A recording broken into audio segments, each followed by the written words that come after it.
क्रांतिकुंज गुरुकुल में सभी विद्यार्थियों का स्वागत है। तो हायर एजुकेशन टेक्नोलॉजी हम पढ़ रहे थे, तो जिसमें आपका लास्ट टॉपिक और टीचिंग एप्टीट्यूड का भी लास्ट टॉपिक आपका आ जाता है डिजी लॉकर। इसी के साथ हमारी जो पहली यूनिट है टीचिंग एप्टीट्यूड वो कंप्लीट हो जाएगी। तो चलिए इसको शुरू करते हैं। डिजिटल लॉकर क्या है?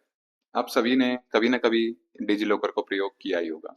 तो प्रैक्टिकली आपको पता है कि डिजी लॉकर कैसे काम करता है, क्या उसमें चीजें आप एक्सेस कर सकते हो, क्या क्या चीजें होती हैं।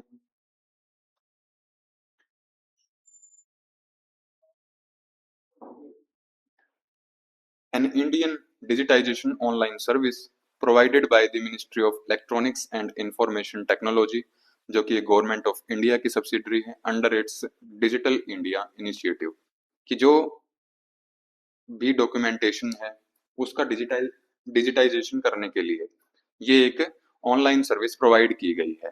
प्रोवाइड किसने की है? Ministry of electronics and information technology ने। ठीक है, किस प्रोग्राम के अंडर या फिर किस इनिशिएटिव के अंदर की है? तो डिजिटल इंडिया इनिशिएटिव के तहत ये किया है। ठीक है, तो ये हर एक लाइन में अपना एक क्वेश्चन बनता है। आपसे पूछेंगे डिजिटल इंडिया इनिशिएटिव में कौन सा प्रोग्राम लॉन्च किया है या फिर कौन सा इसमें से जो ऑनलाइन सर्विस है वो प्रोवाइड की जाती है। ठीक है, डिजी लॉकर में आप सभी को पता है कि जो आपके डॉक्यूमेंट्स होते हैं उनकी एक ई कॉपी आपको मिल जाती है, सॉफ्ट कॉपी आपको वहां पर मिल जाती है, और वो आप अपनी हार्ड कॉपी का सब्स्टिट्यूट के तौर पर यूज कर सकते हैं। किसी पॉइंट पर कहीं पर आपके पास हार्ड कॉपी नहीं है तो आप डिजिट लॉकर में उस डॉक्यूमेंट को दिखाएंगे तो उसकी ऑथेंटिसिटी उतनी ही है जितनी आपकी जो हार्ड कॉपी की ऑथेंटिसिटी है। ओरिजिनल कॉपी की जो ऑथेंटिसिटी है वो आपकी डिजिट लॉकर में जो कॉपी है उसकी ऑथेंटिसिटी के बराबर ही है, कम नहीं है, 100% वैलिड है। एग्जाम्पल लेते हैं कि जैसे आपके पास ड्राइविंग लाइसेंस है, किसी टाइम पर आपको आप घर पर भूल गए हो, ठीक है, किसी ट्रैफिक पुलिस वाले ने आपको रोक लिया है, तो आप डिजी लॉकर में अगर अपना ड्राइविंग लाइसेंस उसको शो करते हैं तो वो 100% वैलिड रहेगा। ठीक है, आपका चालान नहीं कट सकता। तो इसका मतलब ये है कि डिजिटली एम्पावर करना है, तो ये इसका मेन उद्देश्य था।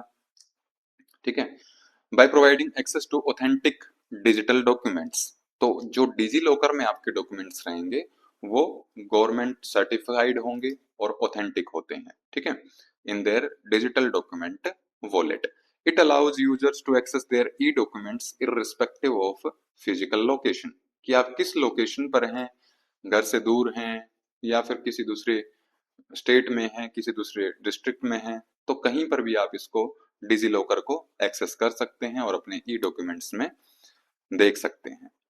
तो ये हमारा था डिजी लॉकर। इतना ही केवल आपको इसमें करना था। अगर ये चीजें आपने कर ली, इसके क्वेश्चन भी मैं आपको करवाऊंगा इसके बाद में जो इससे आए हैं, और 3 लाइन से ही आपके सारे क्वेश्चन लग जाएंगे। ठीक है, तो पहला क्वेश्चन इसमें पूछा गया था, which of the following is not correct regarding DigiLocker, a key initiative under digital India programme of government of India. आपसे पूछा गया कि ये जो नीचे डिजिटल इंडिया इनिशिएटिव की प्रोग्राम की जो बातें लिखी हुई हैं स्पेशली डिजी लॉकर के बारे में, उसमें से कौन सी सत्य नहीं है, कौन सी करेक्ट नहीं है। तो क्या क्या चीजें इसमें लिखी हुई हैं देख लीजिए। पहला लिखा है Indian citizens who sign up for a DigiLocker, ठीक है, account get a dedicated cloud storage space that is limited to their Aadhaar number. तो क्या आधार नंबर से लिंक्ड होता है डिजी लॉकर? बिल्कुल होता है। ठीक है, तो यानी कि ये तो बिल्कुल करेक्ट है कि लिमिटेड स्टोरेज होती है उसकी, और डिजी लॉकर के अंदर ही आप उसको अपने जो आपका फाइल मैनेजर है फोन का या फिर लैपटॉप का, उसमें स्टोर नहीं कर सकते आप उसको।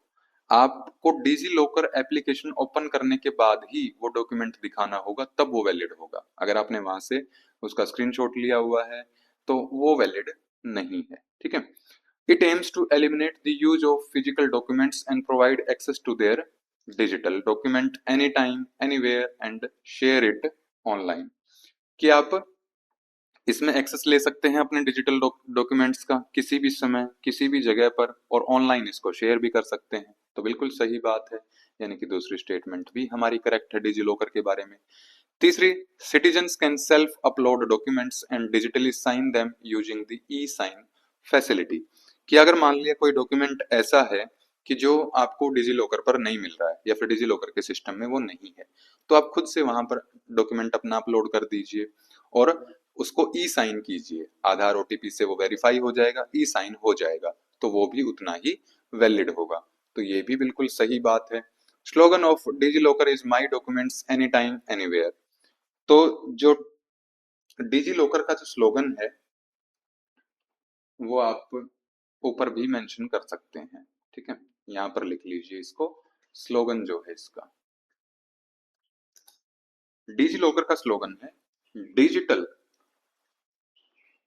एक तरह से इसकी फुल फॉर्म ही मान सकते हो आप। ठीक है, तो डिजिटल लॉकर इंडिया, ये तीन शब्द इसकी फुल फॉर्म है या फिर इसका स्लोगन आप मान सकते हो। ठीक है, तो अब क्वेश्चन के ऊपर आते हैं कि क्या माई डॉक्यूमेंट्स एनी टाइम एनीवेयर ये इसका स्लोगन है? तो ये इसका स्लोगन नहीं है।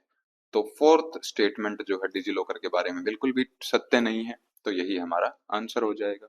ठीक है, अब अगला क्वेश्चन इसमें पूछा गया था, with regard to DigiLocker which of the following statements are correct. तो डिजी लॉकर के लिए इसमें से कौन सी स्टेटमेंट जो है वो करेक्ट है, ये आपसे पूछा था। तो डिजिटल लॉकर सिस्टम है ये offered by government under digital India programme, ये तो बिल्कुल सही है, ऊपर वाले पीवाईक्यू में भी हम पढ़कर आए।